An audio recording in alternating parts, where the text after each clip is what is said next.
Afternoon everybody, Rich here, back for another video for the Diecast F1 review, and here today is the Sauber C16 from the 1997 Formula 1 World Championship, driven by Johnny Herbert and made by Onyx. Yes, that lovely model company from Portugal, I think. Yeah, it's one of the only Saubers, well, it's actually the only Sauber made by Onyx, by the company in 1/18 scale. Onyx are probably more known for their 1/43 scale models. They made thousands, I think, of them. Basically everything from the late 80s all the way up to about 97, and then they probably disappeared.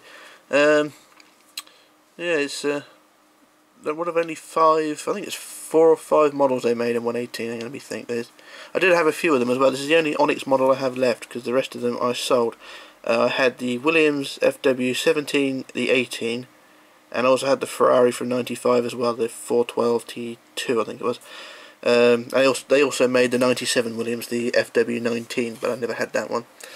And then of course I got this one, but the rest I sold and replaced them with mini champs ones. Because mini champs and no other company made this Sauber, I had to stick with this one. And it's not a bad, it's not bad. I won't say it's terrible. I won't say it's great, but it fills a gap, you know, between the 96 and the, I would say the 98 car, but no one ever made the 98 car in 1/18 scale. Anyway, I'm rambling here anyway. The 97 Sauber wasn't the greatest of Saubers, although it was a vast improvement over the 96 car. A podium scored at the Hungarian Grand Prix with 3rd place for Johnny Herbert. I think a total of 16 points have scored, or 17 points scored all season. Most of them scored by Johnny Herbert, I think. Nicola Larini in the other car scored a point on his first race, but was promptly dropped after, I think, Monaco.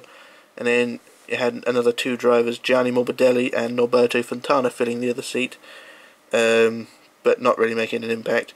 Basically just writing off cars each and every weekend when they were in the cars. Like I said, it's the first Sauber to have the Ferrari engine. There's a year-old Ferrari engine, renamed the Petronas for their title sponsor. There's also a few photographs going around of Michael Schumacher actually testing this car. I'm not sure if it's a real photo or if it's Photoshop, but it's Michael Schumacher driving this car with all the decals taken off. I think it was a publicity thing, either that or it was a Photoshop, but I don't know. I don't really look into these things, I really should. Anyway, onto the box. It's not really a typical Onyx box because it's all in Sauber branding. It's got the Red Bull Sauber logo on the top there, which you can't see there, and there's not much else to say about the box. It's all just Red Bull Sauber Petronas, Red Bull Sauber Petronas. Oh, price tag, how much is that much? How much is that? Oh, it's smudged off. And also there ain't much on the back either, although it does say somewhere on here it is made by Onyx in Germany, although I thought they were a Portuguese company, but oh yeah, Onyx Monibri Limited, Portugal, licensed to Sauber in Germany, although I thought they were a Swiss team at the moment. Yeah, not much to say about the box, so I shall do a jump cut while I remove it from the box, and I shall return in just a moment. Okay, back again. Now, car all unboxed, and I will moan about the quality of the box while I'm here, because I couldn't get the car out the box. The plastic sheet creased and held the box in, the inner box in place, and I couldn't get it out. Very nearly ripped the thing to shreds, but never mind. Onto the model itself.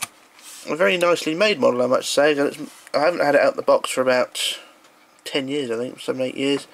And I sort of forgot how well this was made. It's quite well put together. It does scrape the floor a bit, even when it rolls, so you can hear it scraping a bit. The steering is very solid as well. It's quite nicely made. I do like the wheel rims that Sauber used at the time, these star rims. Not something you see in Formula 1 anymore. Yeah, very nicely made. Got the T-cam at the top, the lump on the top. The helmet has faded a bit because it should be, as you can see, it should be white. You can't really tell on this camera, but the white striping around the helmet, it does look white, but actually in real life it's pink, where the paint of the orange helmet has gone through the white decal. If I do that, you can see there, yeah. Put the shadow over the top, you can see it's sort of faded through. And it really does show how dirty this car is as well. When I had it, it was originally in the box, but I did have it in the cabinet for a year or two. And it gathered dust quite badly, and I never cleaned it. which is a shame. Another thing I must say about this model, the tyres. I really do like the tyres of this thing. They really do feel like they've been used. They're really rough and they're quite hard as well, so not going to fall and fracture as well. So they're quite nice tyres as well. Look around the back. Really do like the shape of this car as well. And yeah, it does scrape a bit. Let's have an aerial view of the car, or look down or look across at its top. You can see the traditional Coke bottle shape of the Sauber.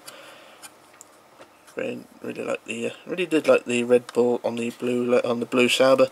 Something Red Bull have done, but have not done it to the same blue standards. And as you can see, the decals of Sauber Petronas all on the top of the side pod, nicely painted in there.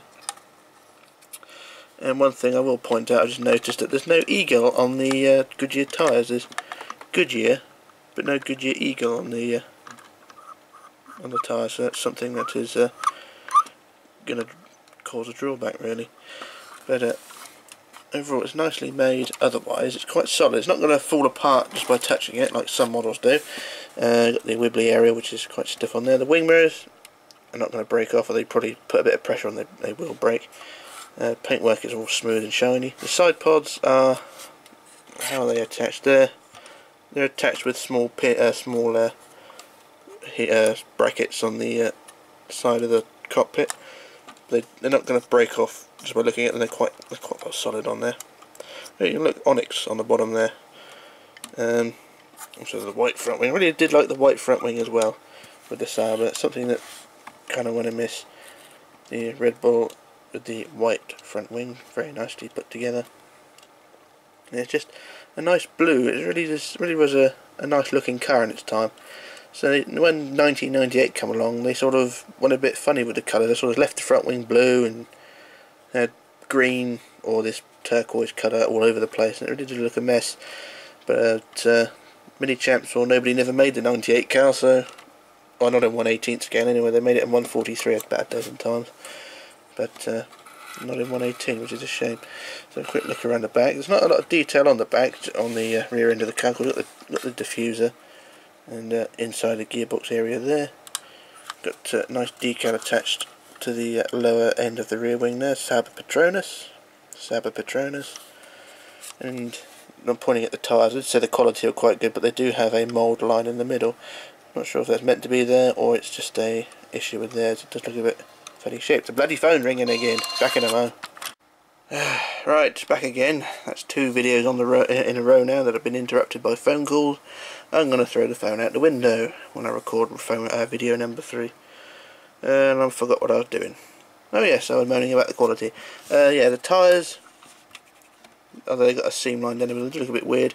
We'll just zoom into the cockpits to look at the detail in there. There's a steering wheel there. And I think Onyx kind of took their pride and joy making this one, because a lot of their previous models didn't have all this detail. But we got the zoom back out a bit. Focus. There we go.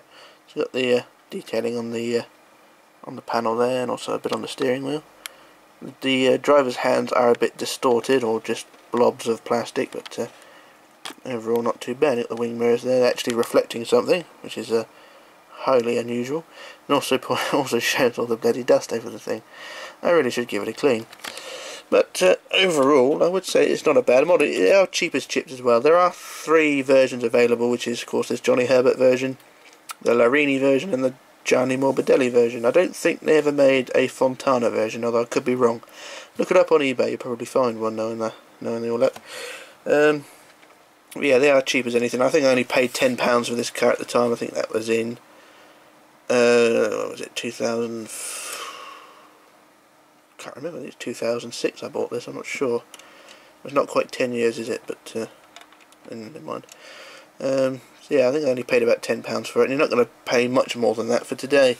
Today's prices, it's very well. Well, it's very well, highly manufactured model. It's not rare at all. And if you can find one, by all means pick it up. It will fill a gap. It does look good on display. And looking at the angle it's at the moment, it does shine quite well. The camera's picking up the light better than I think it actually is. The light in here is quite dull because the clouds have come out, and it's now pissing with rain outside. What Yeah, not much else to say on that, I don't think. I think I've pointed out all the quality issues and my lack of cleaning issues as well. Anyway, I think that's pretty much it. This will be Rich signing off, logging off and disappearing, and I shall return with another review, so bye for now.